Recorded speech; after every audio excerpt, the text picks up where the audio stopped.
Now, is there room for pornography in a marriage, in your marriage? This is the essence of a real-life problem from the pages of the Daily Mirror the other day. A husband wants to keep hold of his porn stash that his wife found in the sock drawer. She wants him shot of the lot. They're disgusting, she told him. Are they? Or is she just being insecure? And what about him showing some sensitivity to her feelings? Maybe it's his act of deception that's put the cat among the pigeons. What I mean is stumbling across your partner's porn collection in a sock drawer isn't the same as being told, they're in the drawer, darling, take one out whenever you fancy. Magazines, not socks. Some men believe pornography keeps their relationship on track and stops them straying. But are they still straying in their heads? Is that what you girls have a problem with? One in four women, indeed, sees their man looking at porn as a form of cheating. And yet, judging from all the tweets and Facebook postings we've had on this, a lot of you girls are quite open-minded. Melissa King wasn't alone in telling us via Facebook that she enjoys watching porn with her fiancé. Psychologists, they don't have a common line on pornography either, though the general consensus is everything is fine in moderation. A little bit of porn is not a bad thing in a marriage, whereas an obsession for it absolutely is. So, Steve. Yes. Porn in marriage. Place for it? No. Oh, yeah. No, I forgot about the VT. I've got to do the VT first. What have we got? One of my porn films. No. I've come here to fix your boiler. With those hands? With my soft hands. Is there a place for pornography in your marriage? Kirsty walked the streets once again to find out. Is there room for porn in a marriage? No. I think it enhances the marriage. It's more fun. Definitely. It stirs the mind. You should want each person to be as happy as possible, and if it makes the man or the woman happy to look at porn and it makes them less likely to cheat, I think that's a good thing. I'd probably just laugh about it. Well, it's up to him, isn't it? Well, how would you feel? Eh? Well, why should I? As long as he ain't doing nothing wrong. So long as it's porn that both parties like, and only involves consenting adults, then I don't have any issue with that at all. I used to work with that bloke. Yeah, it's Nick Pizzani. Well, anyway. So, Steve. Yes. He with the soft hands. Yes. Is there room for porn in a marriage? I think so. I think an openness in a marriage is always a very good thing. It's not open if it's hidden in the sock drawer. Well, this is the issue. And, I mean, also, we're talking about this. This is almost a museum piece, this discussion. A porn stash. Do people still have the little cache of paper porn? This is, there's a part of me that feels sorry for the old publicated. You know, it's like... Have you not heard of the internet? I know, we used to go down to the woods. It was the only way to find your porn. Now it is the internet, and of course, so now you don't hide it quite as much. Well, you can do. I mean, there are programs where you can hide your history on the computer. But so I think that it should be. Oh no, they have advertised it. They've advertised it. Anyway. No, I think that if it's something you do together, it's obviously a much better thing than if you. I think it's the deceit that is not a good thing ever in a marriage, but it also comes from an embarrassment that some people kind of think, well, it's a bit of a shameful thing. Play ball, pun intended. Or what if you were to say to your new bride, I have a pornography stash, it's not in the woods, it's in that sock drawer, and she says, get rid of it. Now, you're not being deceitful, but she still doesn't want it. Would you throw it away? I think out of respect, yeah, and right. I think, but you kind of want a bit of a. You want to say, well, why don't you? Why don't we watch a film together, or and see if. But go on, Dick. The issue here is, of course, you've got a new bride and you're telling her you've got a porn stash in your bottom sock drawer. Why didn't you tell her before they got married? Yeah. Why didn't you have a conversation and just sort of... Because, hold on, you've made a hell of a commitment here. You've actually decided this is your future together, and don't go near the bottom drawer. It's like a magnet, yeah? You just have to... that's one of the conversations that have to happen early. So, in actual fact, the root of this problem is the lack of honesty. Yeah. The Daily Mirror problem is the lack of honesty between the two. Yeah. OK, but then hypothesis B, you are up front, you haven't yet got married, you say, look, I've got a pornography stash in the sock drawer, and she says, I want that gone by the time we get married. What happens there? Do you pay respect to your wife's wishes, or wife-to-be's wishes, or should she respect the fact that you're just a man, a simple beast? You've probably got more embarrassing socks than you have pornography anyway. Blokes do. But surely that's a decision. You can't start telling people what they can and can't do. Can you not? No, I don't think you can, and I don't have a problem with porn. Now, that is a really interesting point. You can't start telling people. If you start saying to somebody, you've got to stop smoking, you've got to stop watching porn, you need to lose weight, you need to do it, it's not going to work. If you tell someone not to do something, it's just going to make it even more desirable. So when Amelia, Mrs. Wright, squeezes the toothpaste tube in the middle, leaves Tell her. all the lights on, never turns off the washing machine, shuts Lock the her door... back in the cupboard. How many times have I told you that? But no, in terms of... I don't have a problem with porn at all. I would have a problem if it overtook our sex life. If you didn't know about it and you found it in the I sock didn't know drawer? about it. I mean, I'd be quite surprised if most people don't have a stack of... Not a stack of porn mags, like you say, that was when we were all growing up. I mean, I remember stumbling across old boyfriend's stacks of porn magazines and just thinking, gosh, he's got a lot, I'll have a little look at that. I mean, it doesn't affect me. And I don't look at porn... I don't watch a porn movie and think, she's got a fantastic body. I just watch it and think, thank God I haven't got to wax like that and do loads of sit-ups. It doesn't... I don't feel intimidated by porn stars. I just think, I'm glad she's doing it, not me. But I think the trouble would be is if it was being done covertly, or also if it was taking over obsessively, or if porn was replacing your sex life, that's when you've got to start worrying. This is but going you to sound can't really ban small-c people. Catholic, because I'm so happily married, I just don't have time for porn or indeed an interest in porn, and that is... To be fair, you have been married about a month. I mean,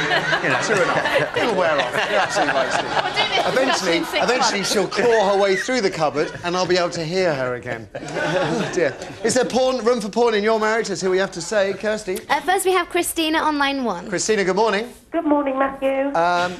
This is a subject that can upset a lot of women. Is there room for pornography in your marriage, in any marriage? I think there is, most definitely. The reason why I say that is because in terms of sexual relationship, I just think that so many couples, when they initially get together, there's quite a lot of nicety and fear of upsetting somebody with personal fantasy, that type of thing. And I just think that pornography perhaps maybe is a release for some people in a relationship. Yeah. But in terms of like secretiveness and Yeah. things like that, I just think that because obviously so many people are so worried about expressing that side of their sexuality, that it does become a hidden factor in their life. I don't think it's necessarily a deceitful thing purposely. I just think it may not be purposefully deceitful, but it is still nevertheless deceitful. By default, yeah. But I think in terms of the sexual relationship, it's healthy for people to have that type of, that side. But what if somebody objects, one half objects passionately? Does that objection not carry any weight? Shouldn't we listen to that objection? Shouldn't we act upon it? If we're the loving partner being told, look, I really don't like this, it may be my fault, it may be my insecurity, but I view it as a form of cheating, even if it's mental cheating, please get rid of it. Isn't that a fair request? Isn't that a request that a loving partner should respond to?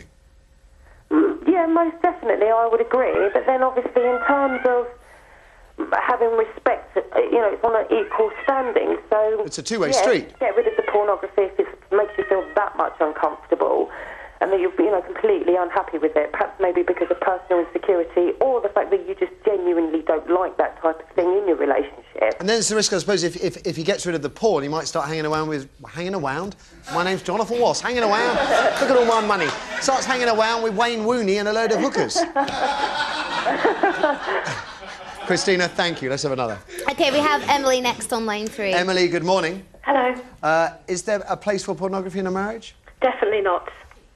Do you want to enlarge on that a little bit? Porn isn't healthy, porn is damaging, and it colours the way that men look at women. If you look at porn, you'll see the words that are used to describe the women in it. I've never seen any words when I've looked at porn, but that's a different story for a different day. The porn industry is so huge, it's popular. But it's popular, and would you say that all pornography is damaging for all people? The majority of pornography uses violence and degradation as the norm. No, it doesn't, Emily. You'll see the latest statistics show it does. Well, what latest statistics? Whose statistics? If you read books like The Equality Illusion and Living Dolls, you can see that, especially with the growth of internet pornography, it's become a lot more violent. Well, it may have become a lot more violent. You've just said the majority of porn is violent and degrading, and it isn't. That's right, that is right. Well, it isn't. Well, we'll have to disagree on that. OK, we'll agree to disagree. Thanks for the call, Emily. That was enlightening. Let's have Okay, another. we have Vanessa next on line 2. Vanessa, good morning. Good morning, Matthew. Is there a room for pornography in a marriage, in your marriage? Yes, certainly is. In fact, I think it's quite important. My husband has always watched and flicked through pornography. I don't see why he should change just because we're married. We've got 3 young children, and with that, I'm tired a lot of the time. I can't necessarily keep up with what would satisfy him. I would far rather he was sitting under my roof, at least with me for the entire evening, sitting under my roof watching pornography, than, being out unsatisfied or feeling unsatisfied. I certainly don't feel that, he should change because we're now married. The Daily Mirror problem, the fact that the wife stumbled over the pornography in the drawer, this act of deception, would that change your view if you didn't know that your husband was doing this and then you found out? That's like suddenly having the sort of blinkers removed and...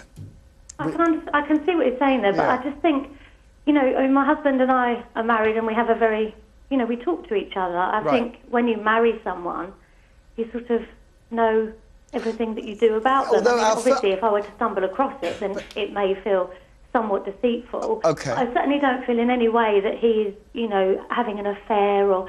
OK, he may be watching the porn and enjoying it, but I know that he would rather run upstairs with me. And I always have that. It's just sometimes it's, I'm unable because I'm too tired. Absolutely. I was just thinking about our first caller and the way she said that so many of us find it so difficult to express our kind of sexual fantasies. And I thought it was a really profound thing for her to say, because that then explains the lack of communication. That I'm sure there are many, many, many couples who talk about everything, but there are just certain parts of their life that they have problems expressing, and that's where that secrecy area of secrecy begins. Great call, thanks, Melissa. Let's have another. On line 5, we have Kirsty. Kirsty, good morning. Hello, Matthew. Hello. Good morning. By the way, I love your show. Well, thank you very much. Nice one. Is there room for pornography in a marriage? I think there definitely is. If you're 2 people and you're committed and happy in a relationship, then why not share porn? I think it's completely normal. Share. You've used the word share. Yeah. What if it wasn't shared? What if it was his thing he was doing on his own, you didn't know about it, and then one day you found out? I wouldn't be happy about it. I wouldn't be furious. Right. But you wouldn't be happy, which is, an understandable reaction. I think we'd have to talk about it and then maybe view it together then. Maybe because if a man thinks he has to hide things away from his wife, then I don't think that they're in a 100% happy relationship. A relationship's about 2 people, and if you truly know each other, then surely it's something that should be shared. It's not something that's dirty. This is... It's the hiding. This is the absolute nub of it. It's fantastic. Porn or sneaking out the garden for a cigarette or going off fishing for women's the day. Clothes, or whatever the bent is. Yeah. Yep. And it's fascinating because everybody says we talk, and everybody talks a lot more these days than they used to. But there are still little things that we keep repressed. Nobody knows you completely. Nobody knows what happens inside a marriage, but nobody knows you completely, because we always keep something inside us. Oh, that's a bit profound as well, isn't it? No, but you're right. It is the way life is, isn't it? I really want to do whether the majority of pornography is degrading and violent as well, because I'm really distressed by that call, because I've looked at a bit of pornography in my life. One of my friends, who's a woman, makes pornography, and I haven't ever seen anything that is violent, ever, or even implied violence. I know there's lots out there. Not necessarily, but in mainstream magazines you buy in shops, don't see it. Anyway, thank you. Thanks for that last call, Kirsty, as well. After the break...